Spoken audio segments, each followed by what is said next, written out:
Para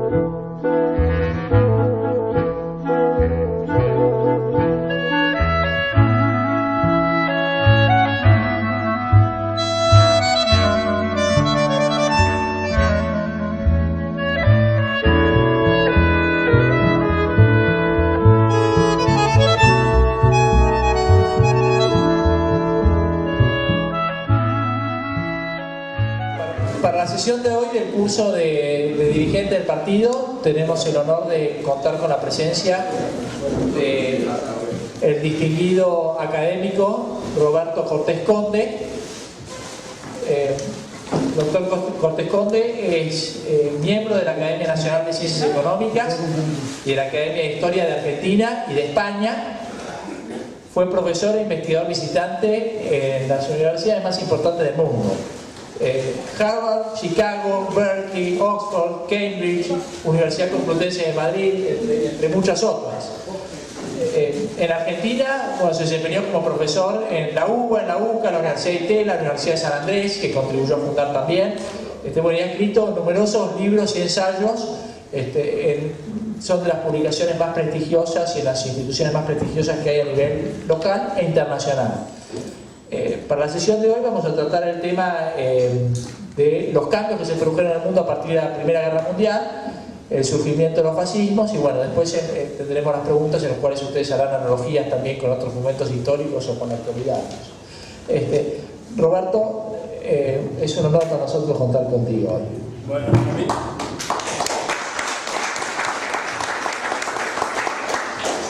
Bueno, muchas gracias, es un gran gusto estar esta tarde con ustedes.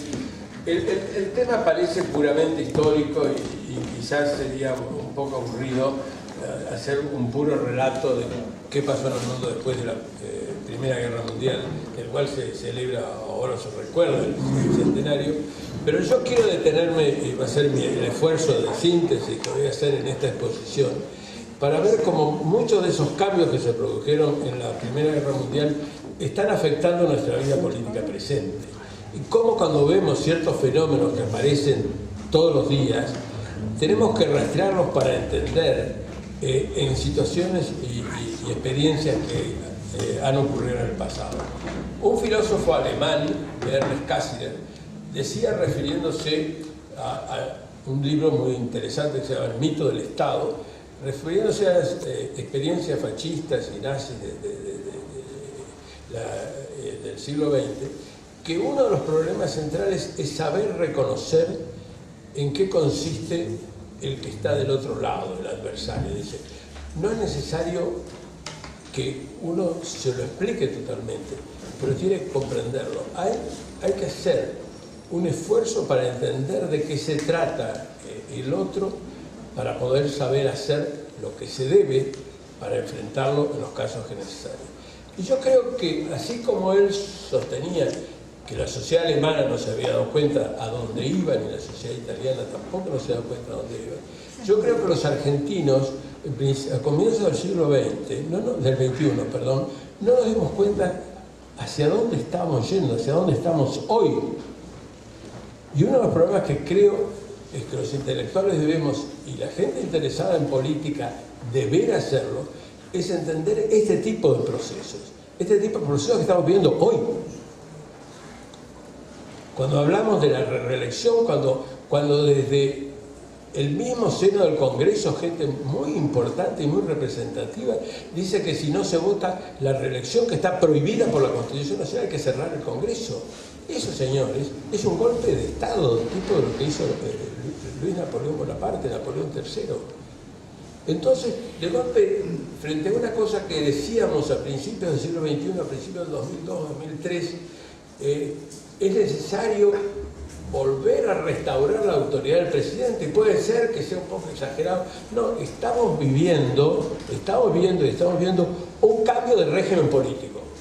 Pongamos el nombre como se trata, estamos viviendo de un régimen que vive fuera de las normas de la Constitución.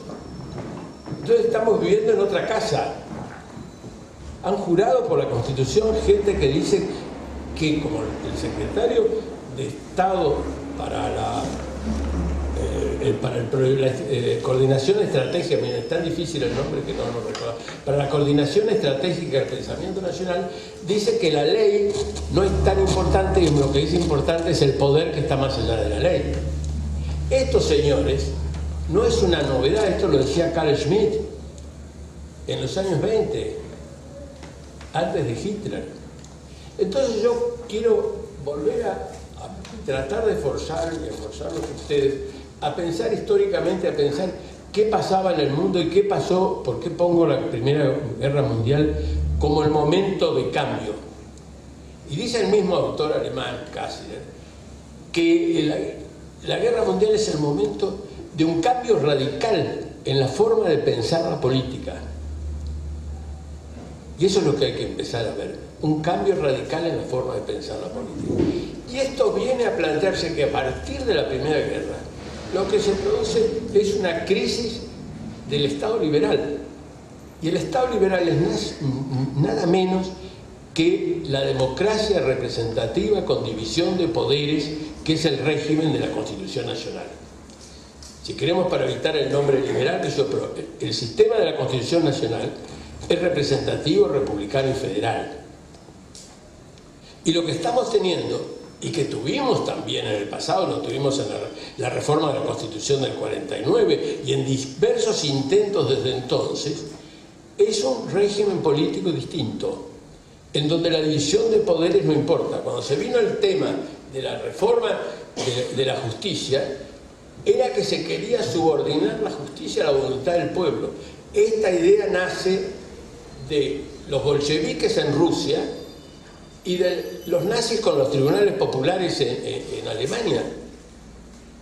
A los conspiradores que pusieron la bomba con von Stauffenberg en Alemania para tratar de matar a Hitler, lo juzgó un tribunal que tenía que juzgar no base a la ley, sino a los principios del espíritu del pueblo alemán. En los años 30, Stalin liquidó a toda la dirección del partido bolchevique, porque aparte lo liquidó a sus propios camaradas, sobre la base de un delito objetivo que no era fidelidad a la clase proletaria. Eso es un delito, ¿cómo lo definen? ¿Se dan cuenta? Pero esa es las ideas, tanto de izquierda como de derecha, que empezaron a difundirse en la sociedad occidental a partir de este shock tremendo que significó la Primera Guerra Mundial. ¿Y por qué este cambio de manera de pensar? Porque todavía hasta la guerra, el mundo, cuando decimos el mundo, es el mundo más desarrollado, Europa, América, no los países evidentemente más pobres, el mundo vivía el optimismo de lo que había sido el progreso, el optimismo de lo que había sido el progreso de la ciencia, el progreso de la razón, el hecho de que se pensaba que gracias a esos enormes progresos materiales la humanidad podía mejorar, que se podía ir cada vez más adelantando en la civilización, inclusive en esas ideas muy eurocéntricas. Bueno, había pueblos muy subdesarrollados, pueblos africanos y asiáticos que necesitaban que los europeos les transmitieran los elementos de la civilización occidental. Todas estas ideas, que eran la base de las creencias en que se basaba la democracia representativa, que es la nuestra Constitución, que significa creer que el hombre, que la democracia es un régimen en el que el hombre, el individuo, es un ser racional y como tal es un hombre libre, y que entonces como hombre libre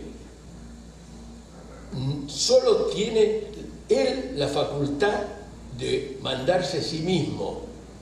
Solo los hombres que no son libres obedecen a otros. El hombre libre es el que tiene el mandato sobre sí mismo. Lo que pasa es que en una sociedad, cuando el hombre vive en sociedad, tiene que buscar elementos comunes, que son normas de convivencia, que pueden ser escritas o no escritas, en los cuales parte de esa facultad que tiene el hombre libre, que es el único que tiene la autoridad sobre sí mismo, por ser libre, delega en sus representantes. Pero esa delegación, y esta es la verdadera democracia, no la que están hablando, es una democracia limitada, una democracia en la cual, para evitar el hecho de que esa libertad y esa igualdad que tiene todo individuo no sea violada, se la limita dividiendo los poderes en tres y controlándose cada uno.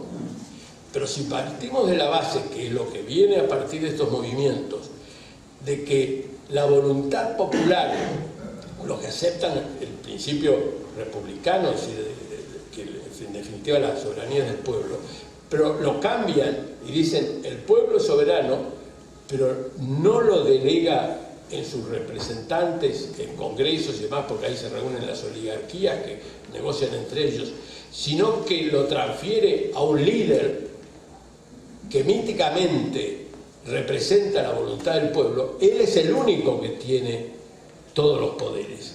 Si ustedes escuchan el discurso oficial cuando la reforma del Poder Judicial, con el tema del discurso del otro día sobre la reelección y que hay un solo líder, esto no es nuevo. Esto que de golpe los periodistas dicen, están diciendo que esto es un cambio de régimen, un cambio de la cultura, de las creencias políticas. Esto es lo que yo esta noche quisiera transmitirles a ustedes. Están viviendo una situación mucho más peligrosa. Desde el punto de lo que plantea el gobierno, que es la batalla cultural, esta cosa gramsciana, de manejar la cabeza de la gente, están viviendo conceptos que todo el tiempo se repiten y se reiteran, que no son casuales. No son simplemente situaciones que de golpe se le ocurrió al mal humor de uno o a una picardía de un niño metido en política. Forma parte de todo un discurso y de una toda concepción de la política, que estaba ahí, estaba en el filósofo y político alemán Carl Schmitt, a quien siguió este asesor, a quien yo conocí bastante, de la presidente Ernesto Laclau, que murió hace poco, que seguía a Schmitt en ese sentido, y que son las ideas que vienen después de este drama que vivió el mundo, que fue la Primera Guerra. Un drama que vivió la Primera Guerra y que creó las condiciones para que la gente descreyera de las bondades del modelo liberal. ¿Por qué? Las guerras hasta la Primera Guerra Mundial habían sido guerras de profesionales. La población civil no intervenía en las guerras. Las guerras eran cortas, ganaba uno, perdía otro, pagaban las indemnizaciones, como la guerra franco-prusiana.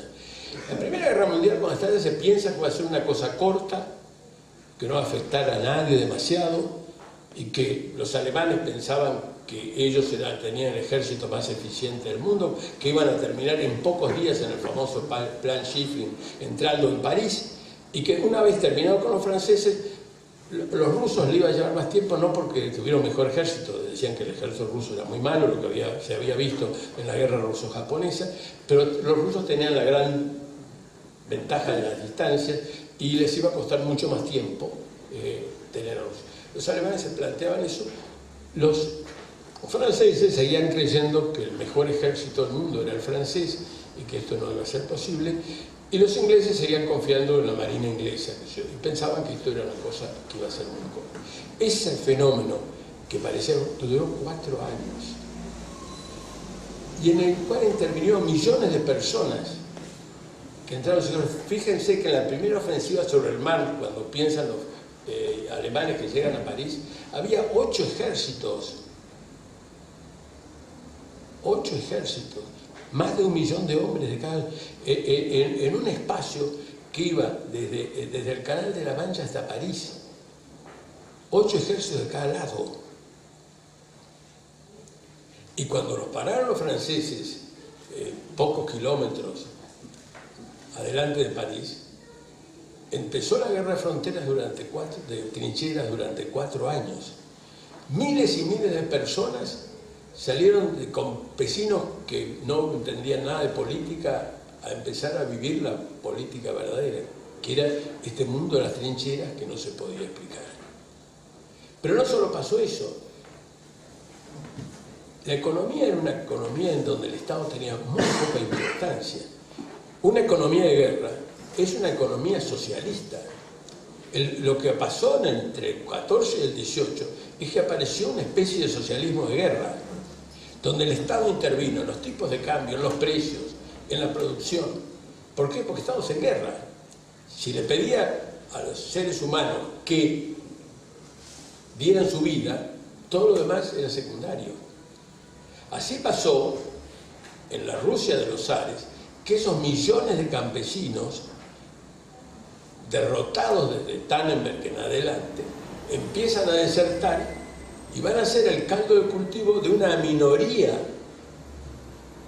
que practica el golpe de Estado, y frente a todos los que creían que nunca podía haber una revolución marxista en una sociedad donde no había obreros industriales, como Marx siempre había pensado que la revolución del proletariado se iba a dar en Alemania, son los que van a seguir a esta minoría de un agitador revolucionario a quien los alemanes le dejan pasar por toda Alemania hasta Finlandia, con una conspiración del Estado Mayor alemán para que, producida la revolución, el nuevo gobierno bolchevique firmara la paz y los alemanes pudieran retirar del frente oeste la enorme cantidad de soldados que van.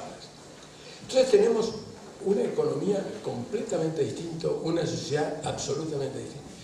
Termina la guerra, estos vuelven, millones de personas desplazadas.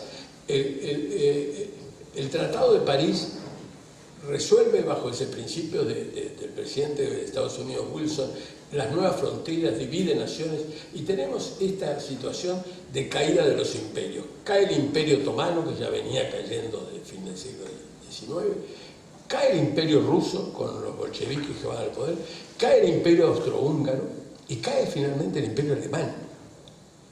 Y lo que tenemos entre la Primera y la Segunda Guerra, y explíquense, tomen en cuenta esto, toda Europa es un país, es un continente prácticamente ganado por los totalitarismos. Es el bolchevismo en la Rusia de los zares, pero van a ser después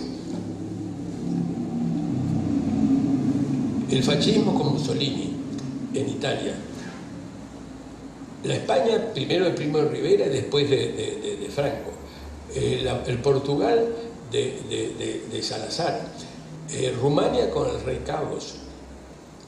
Toda Europa, salvo la Europa del Norte, entre la Primera y la Segunda Guerra Mundial, mientras nosotros vivíamos un régimen mucho más democrático que eso, tenemos una Europa casi con regímenes totalitarios o en autoritarios. Ahora, esas ideas que subyacen tienen que ver con ese gran pesimismo que se da después de la guerra respecto a la racionalidad que tiene el ser humano y la posibilidad de que los hombres decidan su propia suerte. Si el régimen parlamentario, el régimen de democracia representativa, se había mostrado incapaz, como en Weimar, en Alemania, se había mostrado incapaz en Francia con las sucesivas crisis. Hay que recordar que en Francia, que no lo cité recién, en Francia, el mariscal Pétain es elegido por la Asamblea Nacional Francesa. La misma asamblea que había votado el Frente Popular en el 36 no está elegido por los alemanes. Y es otro régimen autoritario. Es decir, tenemos toda Europa. Y nosotros de golpe nos olvidamos y creemos que éramos totalmente indiferentes a esta situación y que nosotros estamos con nuestra Constitución, con un régimen muy parecido al régimen norteamericano, y en esos países, los cuales era cierto hasta 1943, donde con sus problemas y deficiencias existían un régimen y al lado de los europeos, evidentemente muchísimo más democrático que cualquier otro de los europeos, salvo los de Europa del Norte, de Inglaterra, Holanda, Noruega, Dinamarca. Punto. El mundo estaba en manos de los autoritarismos, y salvo el norte de Europa y algunos países, entre los cuales estaba la Argentina hasta la Segunda Guerra Mundial. Ahora, esta es la idea que en la Argentina viene a entrar recién después de la Segunda Guerra Mundial, viene a entrar con el peronismo. El hecho de que el sistema representativo de división de poderes es un sistema, en el fondo, de las oligarquías que transan, negocian entre ellos, que eran los partidos del tipo club que decía Duverger, y que lo que se necesitaba era la intervención masiva en grandes actos públicos, tipo lo que era Mussolini, tipo lo que era Hitler, esa intervención masiva del pueblo que transmitía míticamente su unidad con la del líder. El pueblo, la democracia existe en el pueblo unido míticamente al líder. Esta idea sigue, y ha sido la idea de los Kirchner, que han querido tratar, yo no sé, todavía tiene absolutos resultados, creo, que empezaba a entrar hasta que llegó el movimiento del campo en 2008, que cambió la situación cultural, como una batalla cultural que estaba ganando este tipo de interpretación. ¿Qué era la interpretación que daba Carl Schmitt respecto a Alemania? No sirve la democracia representativa, es una pelea entre partidos todo el tiempo, ¿no? Y necesita la autoridad. Es lo que decía Donoso Cortés en España en el siglo XIX, cuando decía los parlamentos no existe, se necesita un dictador, porque lo que fundamental en la política no es el consenso, no es el acuerdo, es el poder, tener el poder de decisión. La política, dice Carl Schmitt, es el poder mayor que tiene, es el poder excepcional, es cuando, por eso si uno trata de entender a Foster, es el poder que se tiene más allá de la Constitución. Cuando ellos hablan de política, no es la política que entienden ustedes y yo, es otro. Si yo tengo el poder, estoy más allá de la Constitución. Eso lo decía Carl Schmitt. Eso es lo que le trató de repetir con mucho éxito para lo que le pagaron, que son honorarios, Ernesto Laclau. Y esto es lo que vino infiltrándose en las creencias sobre la política argentina, y que creo que todavía existe. Entonces mi argumento es que precisamente para entender qué es lo que está pasando ahora, hay que ver las raíces de este pensamiento, que es un pensamiento distinto al que aprendimos nosotros. El que aprendimos cuando aprendimos la Constitución y cuando repetimos el preámbulo. Entonces, es decir, esta sociedad, desde 1946 en adelante, empezó a vivir un cambio de régimen político, en el cual la división de poderes, que es la base del hecho de entender la soberanía con otros sentidos que el de la soberanía absoluta, que era el de Baudin. No hay nadie dentro del régimen constitucional que tenga la soberanía absoluta. Es el régimen inglés del gobierno mixto, donde, que se refiere a Montesquieu, donde el poder está dividido: ejecutivo, legislativo y judicial. No hay un poder único. Donoso Cortés y Schmitt reclamaban la unidad del poder. La unidad del poder está todavía, que es una cosa de Donoso del siglo XIX, aparece en 1967 en la ley fundamental del Estado español. Dice, el Estado español está basado en el principio de unidad de poder. Y el principio de unidad de poder es distinto al principio de la división de poderes, que supone, por un lado, la soberanía absoluta, que era la idea de Baudin. Si uno es soberano, es autoridad suprema por encima de todos, a lo que es una soberanía dividida, porque en la Constitución no hay un Estado soberano. Si ustedes leen algún artículo de la Constitución donde dice que el Estado es soberano, díganme, porque pago yo por saberlo. La Constitución habla no de Estado, sino de poderes. Hay 3 poderes y tienen atribuciones, en las cuales se controlan y se limitan. Esa es la forma que yo, ciudadano, individuo, delegué, cada uno de ustedes, como individuo, delegué mi derecho sobre mí mismo, como ser moral, como ser racional, a los poderes del Estado. Pero bajo esas condiciones. No es un pacto de subordinación del sentido de Hobbes, en el cual yo, una vez, como yo titular de la soberanía, yo y todos ustedes, pero yo hago, cada uno como individuo, no como grupo. No es la idea del Estado orgánico.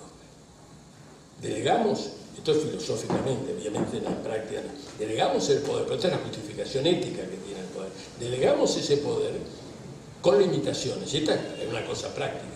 Cuando quieren decir que el Poder Judicial se subordina a la voluntad del pueblo, lo que dice es que el Poder Judicial se subordina a la voluntad del líder que ha sido elegido por el pueblo. Estamos confundiendo conceptos abstractos, Estado, pueblo, etc., con formulaciones concretas, que es el que tiene efectivamente el poder, es el titular del Ejecutivo. El Estado es una abstracción. Es El Estado como persona jurídica, existe como persona ideal, pero no existe un Estado en la práctica. Existen los poderes, existe el Poder Ejecutivo, que sí está representado por una persona, el Poder Legislativo por los diputados, senadores, el Poder Judicial por la Corte Suprema y cada uno de los jueces. Pero cuando hablamos de esta idea orgánica del Estado, que es lo que viene de toda la mentalidad fascista, estamos cambiando las reglas de la Constitución y las reglas del pensamiento, que era el pensamiento arbitrario. Entonces estamos queriendo, sin decirlo, reformar las reglas de lo que es nuestro sistema político. Y a mí me parece muy importante que reflexionemos sobre eso. Espero que no, pero nos han estado empujando en todos estos años por llegar a ese camino.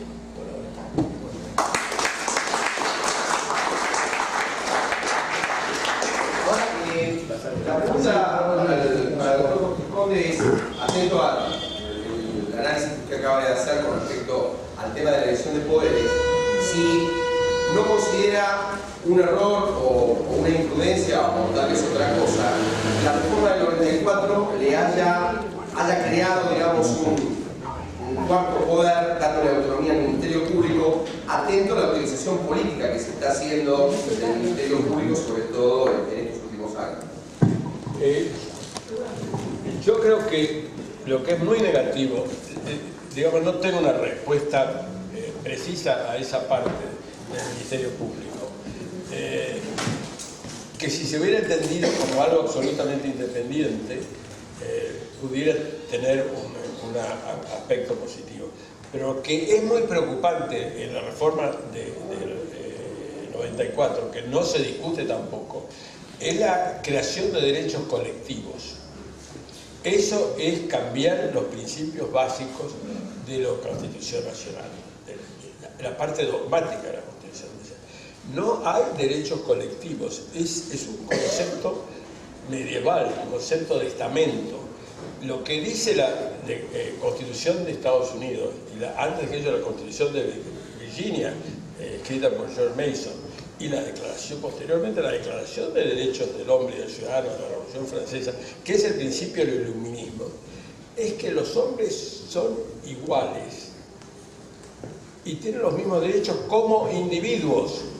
En el concepto medieval, el sujeto de derecho nunca era una persona, uno tenía derechos como perteneciente a un estamento.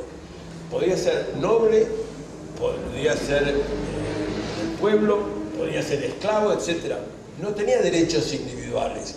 Y lo que hay que recordar es que lo que cambia el mundo en el siglo XVIII, principio del siglo XIX, es el concepto de que los hombres son iguales, pero son iguales en derechos, como individuos. Porque antes, en la época medieval, el derecho que tenía era como perteneciente a un estamento. Entonces, no es que, y esto lo discutí con un profesor de legislación del trabajo, que yo no niego los derechos del trabajador, pero cada trabajador tiene un derecho como individuo, puede ser de cualquier, pero no tienen derecho los sindicatos como derecho, son asociaciones de socios. Eso, en el derecho inglés está la diferencia entre corporación y sociedad. En una la corporación es una persona jurídica distinta.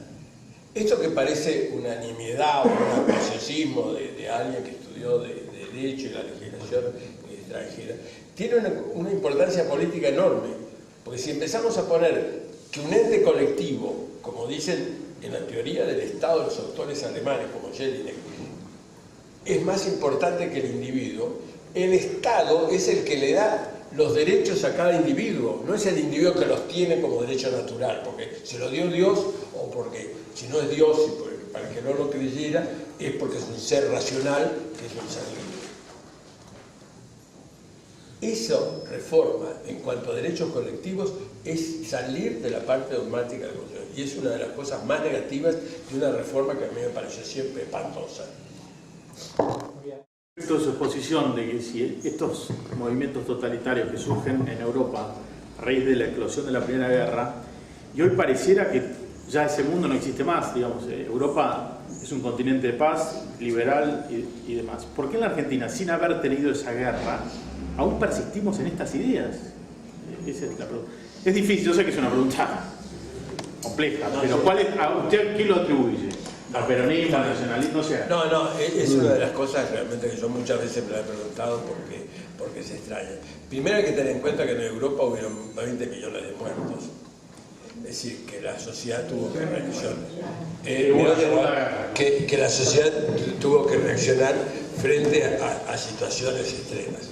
Segundo, que lo que existió todavía hasta principios de este siglo XXI es lo que los autores llaman la Pax Americana. Es decir, existió Estados Unidos que de algún modo estableció ciertos principios a los cuales los países europeos debieron adecuarse. ¿Y por qué se debieron adecuar? Que esta es la paradoja. Porque una cosa que yo descubrí en Europa es que nadie quería a los comunistas.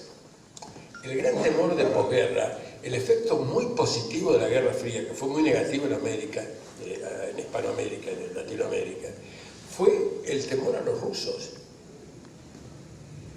8 millones de alemanes migraron de la parte oriental del norte de Europa.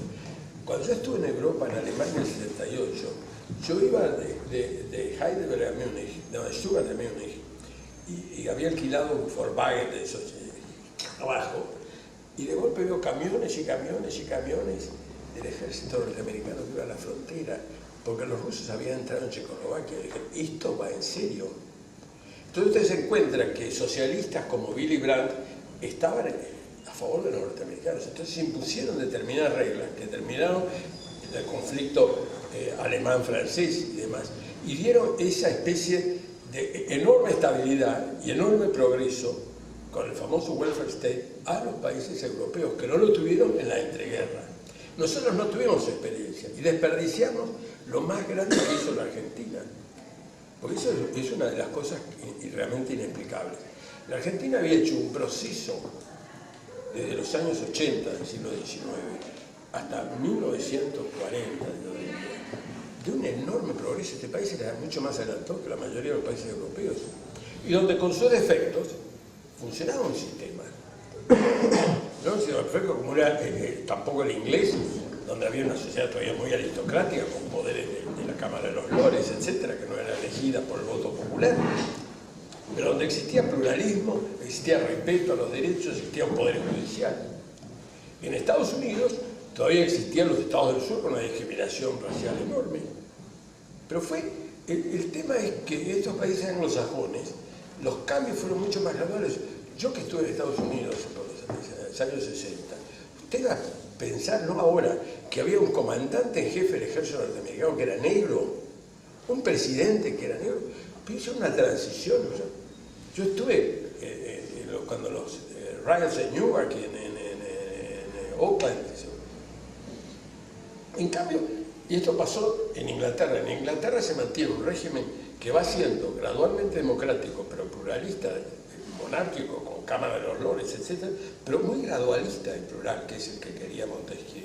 En Francia, como la revolución del 89 se hace sobre los mismos principios del nacionalismo y de la ilustración, pero sobre la idea de terminar con los estamentos, cosa que no se plantea, es decir, terminar con la nobleza y el clero como uno de los 3 estados.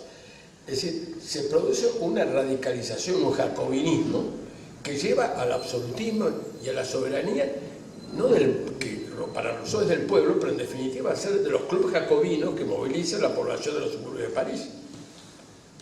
Como la dictadura del proletariado de Stalin, que en definitiva va a ser peor que el zarismo, con un señor que no era zar porque no venía de la descendencia de los Romanov, pero que ejerce poderes tan absolutos como los del zar, y es muchísimo más cruel que cualquiera de los zares.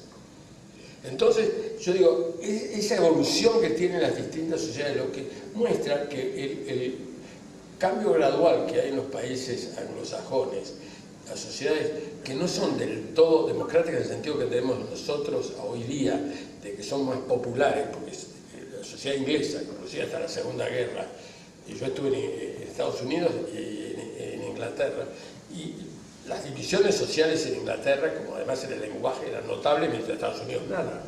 Y en Australia menos. Pero cada uno se respetaba muchísimo. Y el sistema funcionaba. Doctor, cuando los funcionarios juran, terminan diciendo, si así no lo hiciere, Dios y la patria me lo demanden. Mi pregunta es, ¿cómo hacemos para demandar? Bien. ¿Por qué camino? Esta pregunta yo la hice después de una conferencia en el Colegio San Pablo, hace 2 o 3 años. Al lado que dictó la conferencia estaba un padre jesuita, y me contestó el señor, el único camino es el magnicidio, con lo cual yo me quedé sin respiración. Y le dije al sacerdote, padre, ¿usted escucha lo mismo que yo? ¿Y dónde está ¿y qué hacemos con el mandamiento no matarás? Y me dijo, está aprobado por la Biblia. El magnicidio es una defensa propia colectiva. O sea, yo no voy a ir presa si me están amenazando de muerte y yo mato al que me amenaza. En un país que está siendo destruido, un pueblo tiene derecho, según esta afirmación, ¿no? Según lo que decimos sobre el magnicidio, tiene derecho en defensa propia, en defensa de todo un país que está sufriendo, que está destruyéndose, que está cada día más desprestigiado en el mundo, que nadie nos tiene confianza, que ya esta mañana escuché por Radio Mitre que además de tener que aprobar a los niños, ahora van a ejercer la docencia gente sin título docente. Entonces ya, ¿qué nos falta? Ahora mañana vamos a tener un delincuente en el Poder Ejecutivo en reemplazo de la otra delincuente. Entonces yo, francamente, ya lo del magnicidio cada día me parece menos disparate. Así, hicieron magnicidio, lo colgaron de la plaza. Claro. Bien. Claro. Bueno, Cierto. Mussolini hicieron eso. El pueblo lo colgó de la plaza, punto. Lo que, claro, lo que yo les quería decir... Una interrupción. Pará, sí. Porque lo que dice me parece muy importante. En realidad, eso fue, desde el punto de vista lógico, mejor que los juicios de Nuremberg, porque en realidad esos juicios no eran legales. Es decir, en esas situaciones extraordinarias hay cosas que se van más allá del derecho. Pero yo tengo mucho miedo a que alguien en cualquier momento interprete, porque yo coincido, que alguien interprete individualmente que yo soy el que tengo derecho, porque de nuevo vuelvo a que no hay el pueblo, no hay sino es alguien, y yo no sé si qué loco es ese alguien que hoy día puede decidir. Si Dios estuviera en la tierra y pudiera juzgar, pero somos seres humanos, es decir, ¿quién decide que esta persona es estimada? Por eso están las reglas que establece el sistema constitucional. Y yo creo que mientras quede algún pequeño lugar para tener la posibilidad de derrotar en las elecciones, hay que usarlo. Yo, por ejemplo, yo vivo en San Isidro. Cuando vinieron las manifestaciones el 6 de septiembre, yo tengo 82 años. El año pasado tenía 81. Nunca en mi vida, yo no voy al fútbol porque no me gustan las concentraciones de gente. Me encanta el fútbol. No, hay gente que le encanta una cancha de fútbol. Yo odio que me empujen. No voy a ningún acto público. Desde septiembre del 55, pero no voy nunca. ¿A el 55 aquí fue? Sí, el 23 de septiembre del 55. Bueno, Sí. Pero de ahí nunca más. Y le digo esto. El problema es que dije, si las personas como yo, que nunca van a ninguna etapa, estos actos van a tener un impacto. Y tuvieron, como fui a Rosario yo cuando lo del campo. ¿Cómo te acuerdas de Rosario? Pero bueno, hay que hacer. Y creo que hay que hacer lo que hacen ustedes, hay que intervenir en política y hay que, además, como decía, esto es lo que yo estoy tratando de hacer, además tratar de entender al juego que está haciendo el contrario. Hay que entender el juego que están jugando. Que aunque no le guste, hay que reconocer que lo saben jugar, ¿no? De una forma que uno no se lo había explicado. Esto es lo primero. Y después participar en política. Yo creo que eso. ¿Usted opina de que realmente Europa, y la diferencia entre la recuperación de Europa y que nosotros no, por ahí es que nosotros no hemos sufrido bastante, porque Europa al sufrir la guerra, hambre, tener dinero para comprar comida y no tener la comida, porque estaba todo devastado, a lo mejor le dio un sentido de recuperación distinto al nuestro, que siempre tuvimos todo, ¿no es cierto? Puede ser que eso tenga que ver... Usted señala muy bien el quiebre que hay a partir de la Primera Guerra Mundial. Pero eso es como los brotes. Eso brotó porque tenemos atrás a Rousseau, cuando decía que el Estado estaba por encima de la persona.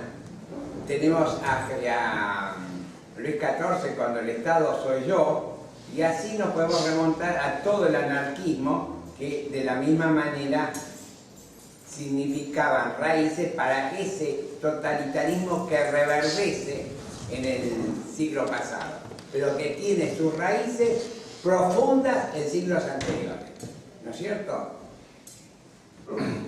Usted recién se refirió a los totalitarismos, pero yo tengo una inquietud. El señor Carlos Kunkel, para mí que es inimputable en el caso dijo que en caso de que haya algún problema con el gobierno cerramos el Congreso, ¿sí? Si cierra el Congreso se rompe la democracia. Ergo, si se rompe la democracia, aquellos democráticos que están inmersos en las leyes de la democracia, podemos tomar las cosas como a nosotros nos parece en beneficio de la República.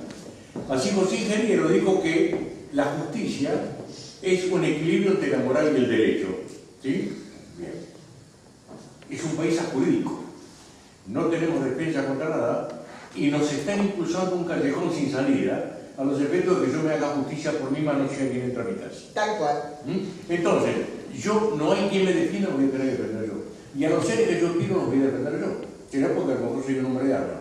Pero no le veo otra salida. ¿Usted democráticamente le dio una salida a esto con unas elecciones? Me faltan 500 días. 500 días más faltan de Qatar. Las tres preguntas hay que responder. Voy a empezar casi, pues, es la más comprometida. La Constitución establece que los ciudadanos tienen la obligación de levantarse en armas para defender los principios de la Constitución. Así que eso estaría respondiendo a la primera pregunta. El problema es cómo, en qué forma, etc. Lo que yo digo es que hay todavía una serie de pasos previos que hay que empezar a jugar, que es la intervención de la gente en la política y el difundir en todos lados y el tener una presencia activa. Si usted tiene, se cuenta, 2 millones de personas en la calle, va a tener cosas. La gente ha sido muy apática. Ha sido el campo el primero que salió y que cambió los parámetros de este problema. Antes nadie decía nada, inclusive hoy dice el Karim, pero para mí hasta el 2008 estaba con el gobierno.